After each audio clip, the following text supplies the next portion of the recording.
In the honor of Sesame Street's 50 years of television, New York City's Empire State Building hosted a lighting ceremony which lit up the Empire State Building in yellow and green. Held in attendance with the Mayor's Office of New York City, along with Steve Youngwood, President of Media and Education and Chief Operating Officer for the Sesame Street Workshop, and legendary Carol Spiney, the event saw distinguished members discussing the impact of the show and an amazing glimpse with the popular Muppet, Big Bird.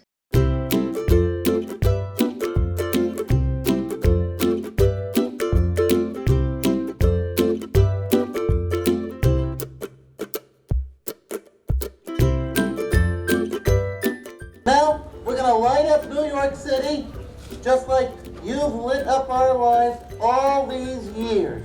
1, 2, 3. Contact. Wow. It's a lot smaller than I thought it was going to be. Hello everyone, you are watching ITV Gold and I'm your host Aditi Lamba here with cameraman Rajay Apati, and we are here at the Empire State today bringing you the lighting ceremony for Sesame Street's 50 years of magic and 50 years of celebration.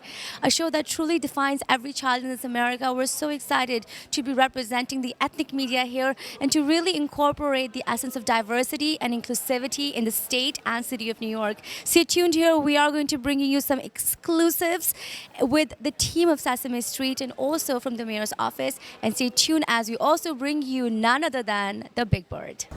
For the last 50 years, Sesame Street has been such an integral part of our lives. It is the most watched children's program in history. Whether you watch the show as a child or introduce it to your own family, the educational program has had a positive influence on everyone, including kids in over 150 countries who have found their way to Sesame Street. 50 years ago this Sunday, November 10th, 1969, Sesame Street made its debut. And from day one, New York City was not just the location of our studio and our offices, but the very inspiration for our one-of-a-kind street, where the colorful, furry, feathered characters and humans live and learn together. New York and Sesame share important values, embracing diversity, innovation, and a welcoming spirit. And Sesame Street is New York, and there's no more quintessential symbol for this great city than the Empire State Building. Sesame Street, 50 years of magic, 50 years of celebration. How are you feeling today? The Empire State is going to be lighting up in beautiful colors of the show. We feel amazing. You know, November 10th, this Sunday, is going to be our official anniversary. The show first aired November 10th in 1969, and we're birthed in New York. We get our energy from New York. And to combine this New York icon with another New York icon in Empire State Building is such an incredible way to mark and celebrate, not only for the people in New York who will be able to see it, but thanks to the magic of media, which we hope it goes across the world through the internet and sort of et cetera.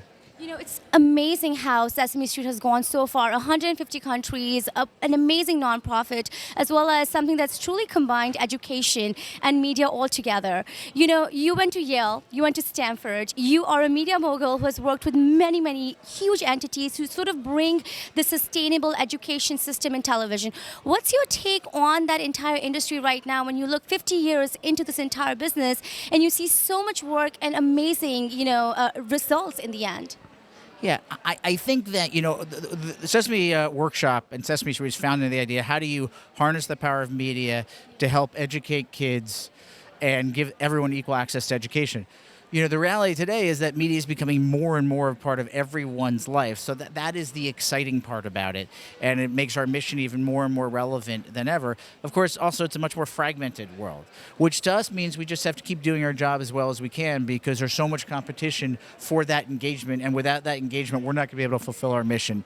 So on the one hand, there's incredible opportunity, but we also know that, we have to continue to innovate if we're going to be relevant and have the impact that we want to have. It means so much to us that for miles around, people will be able to look up and see a brilliant and heartwarming illustration of two New York landmarks, institutions, and symbols, two global icons shining together in the New York City skyline. You know, since education has meant so much to you, you've basically dedicated your entire life into this industry. When you're looking at, helping children such as Syrian refugees, when the work is going beyond just the U.S., what are your hopes for Sesame Street when we're looking at now it completing 50 years and still continuing to empower more?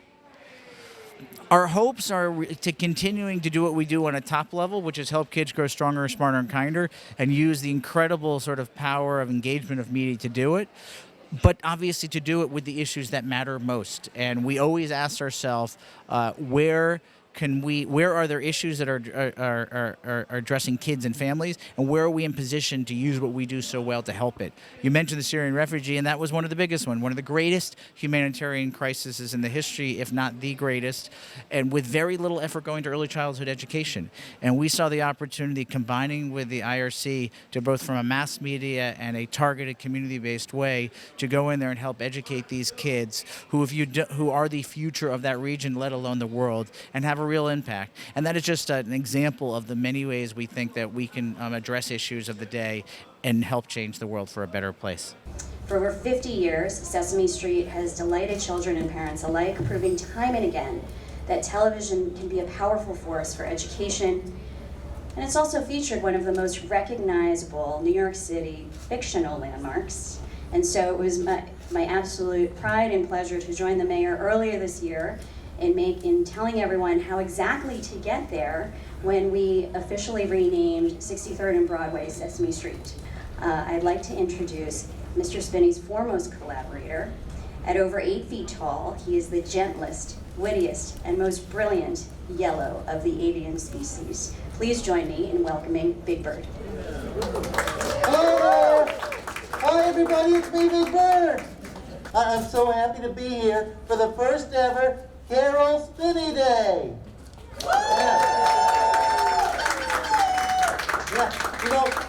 Carol and I have been on Sesame Street together for as long as I can remember. And we always seem to like and do the same things, don't we, Carol? And sometimes it feels like he puts the words right into my mouth. Starting this interview off, the connection of the mayor's office and the love for Sesame Street, the Big Bird, and so many of the Muppets has been such a big part of New York's fabric. A little reflection on how you're feeling today. 50 years, huge time. It's a huge time, and personally, it means a lot to me because I worked for Sesame when it was turning 25.